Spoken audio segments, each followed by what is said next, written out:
आज जो विषय को लेकर हमने आपके सामने ये प्रेस कॉन्फ्रेंस रखा है, स्वाभाविक रूप से आपको लगेगा मानो भारतीय जनता पार्टी हर दिन राहुल गांधी को माफी मांगने क्यों बोल रही है। विषय गंभीर है। अगर विदेश की भूमि में जाकर राहुल गांधी बार बार विदेशी ताकतों से यह निवेदन करेंगे कि आप हिंदुस्तान आइए और हिंदुस्तान की डेमोक्रेसी की रक्षा के लिए आप हिंदुस्तान के इंटरनल मैटर्स में प्रवेश करिए, उसमें घुसपैठ करिए। अगर यूके से और यूएस से राहुल गांधी लंदन में बैठकर इस प्रकार का डिमांड करेंगे तो स्वाभाविक रूप से देश इसे एक बहुत ही सहज भाव से ग्रहण नहीं करेगा। और एक पॉलिटिकल पार्टी होने के नाते, विश्व की सबसे बड़ी पॉलिटिकल पार्टी जो लोकतांत्रिक तरीके से जनता के आशीर्वाद के माध्यम से चुनी गई हो, यह भारतीय जनता पार्टी का कर्तव्य है कि सड़क में भी और सदन में भी इस विषय को उठाए। हमारा स्पष्ट मानना है कि यह विषय नहीं है, यह षड्यंत्र है। This is just not a random issue. This is a conspiracy, a consistent conspiracy by the Congress Party and the Gandhi family. क्योंकि ये पहली बार इस प्रकार से जाके लंदन में कह रहे हो हिंदुस्तान की डेमोक्रेसी के खिलाफ, ऐसा नहीं है। और ऐसा भी नहीं है कि राहुल गांधी बिना माफी मांगे निकल जाएंगे। माफी तो उन्हें मांगना ही पड़ेगा, हम मंगवा के ही रहेंगे। मैं आपको याद दिलाऊं, इसी प्रकार से राहुल गांधी एरोगेंटली कह रहे थे 2019 में कि सुप्रीम कोर्ट में हम माफी नहीं मांगेंगे राफेल के केस में। कान पकड़ करके मौखिक रूप से माफी मांगनी पड़ी। I am sorry, I regret.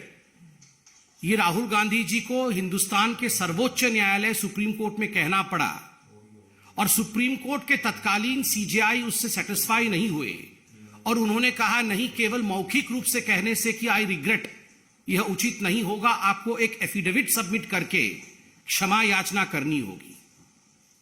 और देश की राजनीति में राहुल गांधी वो नेता बने जिन्होंने लिखित रूप से एफिडेविट सबमिट करके सुप्रीम कोर्ट में कान पकड़ते हुए माफी मांगा कि मैंने झूठ बोला था, मैंने जनता के बीच में फरेब फैलाने की कोशिश की थी। जो राहुल गांधी जी ने लंदन में किया है बिल्कुल वही किया है। ठीक है ना? 2019 में सुप्रीम कोर्ट में माफी मांगना पड़ा था और आज पार्लियामेंट में सदन के पटल पे संसद में माफी मांगना पड़ेगा। आप सोच सकते हैं यह विषय कितना गंभीर है। लंदन में जाना और लंदन में कहना विश्व के एक बहुत बड़े भूखंड में जहां पहले डेमोक्रेसी होती थी, all of a sudden this democracy has ceased to exist. ये डेमोक्रेसी अब एग्जिस्ट नहीं करती है और इसलिए जो विश्व की शक्तियां हैं, जो डेमोक्रेसी की पहरेदार हैं, तथा कथित डेमोक्रेसी के पहरेदार हैं, the so called protectors of democracy, Europe and United States of America, why are they oblivious? ये शांत क्यों है, ये चुप क्यों है? Why don't they protect the democracy in India? मतलब this is an open invitation. ये एक खुला निमंत्रण है कि आप आइए और भारतवर्ष के आंतरिक लोकतंत्र में आप आके घुसपैठ करिए और आप हमें नेता बनाइए। What is the difference between a Manishankar Iyer and Rahul Gandhi? ये मनीशंकर अय्यर और राहुल गांधी में क्या डिफरेंस है? मनीशंकर अय्यर पाकिस्तान जाते हैं और पाकिस्तान में आह्वान करते हैं कि हमें मोदी को हटाना होगा, हमें इस सरकार को गिराना होगा, आइए पाकिस्तान और हम कांग्रेस पार्टी मिलकर काम करेंगे। सलमान खुर्शीद बतौर विदेश मंत्री चाइना में जाके चाइना में जिस प्रकार से प्रस्तुतिकरण करते हैं, चाइना की वंदना करते हैं और भारत को कम आंक के आते हैं, वो अभी हमने देखा है। और आज राहुल गांधी लंदन में जाकर न्योता देकर आते हैं विदेशी ताकतों को कि आप आकर हमें बचाइए और राहुल गांधी को आगे बढ़ाइए। This is nothing short of what Mir Jafar did. Mir Jafar ने जो किया था नवाब बनने के लिए, आप सबको पता होगा। मीर जाफर नवाब बनना चाहता था और नवाब बनने के लिए उसने ईस्ट इंडिया कंपनी की मदद ली थी। ईस्ट इंडिया कंपनी हिंदुस्तान में प्रवेश करके मीर जाफर के साथ खड़ी हुई और उसके बाद जो हुआ वो और आप और हम सब जानते हैं, अंग्रेजों का शासन। It would not be an aberration to say that Rahul Gandhi is the present day Mir Jafar of Indian polity। जो उन्होंने लंदन में किया है वो ठीक वही किया है। शहजादा नवाब बनना चाहता है और शहजादे ने ईस्ट इंडिया कंपनी की मदद मांगी है नवाब बनने के लिए कि तुम मुझे नवाब बनाओ, मैं तुम्हें 24 परगना भेंट करूंगा, मैं तुम्हें हिंदुस्तान का एक टुकड़ा भेंट करूंगा। मीर जाफर ने बंगाल में 24 परगना उसने भेंट किया था ईस्ट इंडिया कंपनी को, और उसी 24 परगना के माध्यम से ईस्ट इंडिया कंपनी और अंग्रेजी हुकूमत हिंदुस्तान में प्रवेश करती है। History repeats itself. The present day Mir Jafar of Indian polity Rahul Gandhi has to apologise. Mir Jafar को माफी मांगनी ही पड़ेगी, इसका कोई दूसरा और विकल्प नहीं है। राहुल गांधी यहां तक गिर सकते हैं कि वो लंदन की भूमि में बैठ करके भारत के इन्वेस्टिगेटिव एजेंसीज को डीप स्टेट करार दे सकते हैं कि these are the deep states just as Pakistan has ISI। ठीक उसी प्रकार इंडिया में डीप स्टेट डेमोक्रेसी के ऊपर हमला कर रहा है। राहुल गांधी जो प्रेजेंट डे मीर जाफर है वो यहां तक गिर सकते हैं कि लंदन में बैठकर वो कह सकते हैं कि जो इंडियन इंस्टीट्यूशंस है जिसका रोल डेमोक्रेसी को प्रोटेक्ट करना है, चाहे वो मीडिया हो चाहे वो जुडिशियरी हो, ये आज कॉन्स्ट्रेन्ड है, ये आज उन्मुक्त नहीं है, मुक्त नहीं है। कमिटेड जुडिशियरी क्या होती थी ये आप इंदिरा जी के जीवनी में पढ़िए। किस प्रकार से आपातकाल के पश्चात और आपातकाल के दौरान जुडिशियरी के साथ खिलवाड़ कांग्रेस पार्टी ने किया था। व्हाट इज कमिटेड जुडिशियरी, इसकी पूरी चैप्टर आज अवेलेबल है। It is a matter of research. Just because the shahzada wants to become nawab, शहजादे को नवाब बनना है। कांग्रेस पार्टी में आज लोकतंत्र शेष नहीं है। कांग्रेस पार्टी जनता जनार्दन, हिंदुस्तान के जनता जनार्दन के आशीर्वाद से शहजादे को नवाब नहीं बना सकती है। इसलिए दूसरे देशों में जाकर शहजादे प्लीड करते हैं कि मुझे नवाब बनना है, तुम मेरी मदद करो। ये नहीं चलेगा शहजादा, ये नहीं चलेगा। आज आपको माफी मांगनी ही पड़ेगी। आपने कहा कि हमारी माइक्स ऑफ कर दी जाती है, डेमोक्रेसी डज नॉट एग्जिस्ट।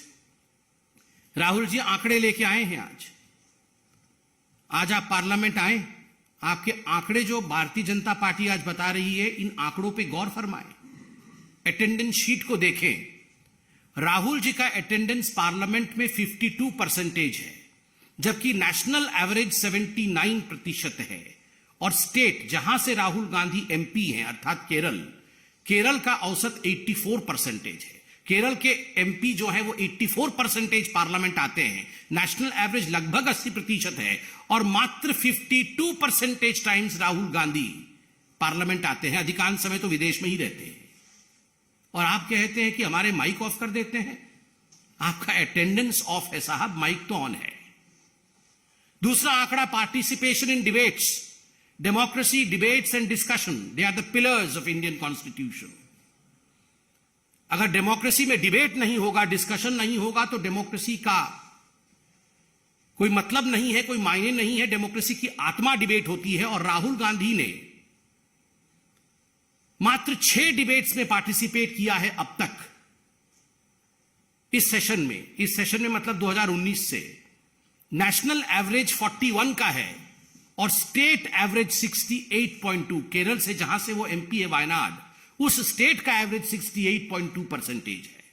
कितने सवाल राहुल गांधी जी ने पूछे हैं? सवाल तो आप विदेश की भूमि में पूछते हैं, पार्लियामेंट में कितने सवाल पूछे हैं? राहुल गांधी ने 2019 से 2023 तक मात्र 92 सवाल पूछे हैं, जबकि नेशनल एवरेज 163 की है और स्टेट एवरेज, केरल का एवरेज 216 की है।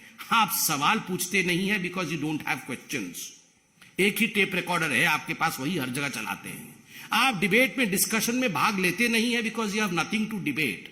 You don't participate in the parliament. आपकी अटेंडेंस यहां सबसे कम है because you feel that unfortunately, quote unquote, unfortunately you are a member of parliament. वो तो एक बगल में जयराम रमेश बैठे रहते हैं जो कान में बोलते रहते हैं, वरना उनके मुख से तो सत्य निकल ही गया था कि unfortunately I am a member of parliament, fortunately I love travelling.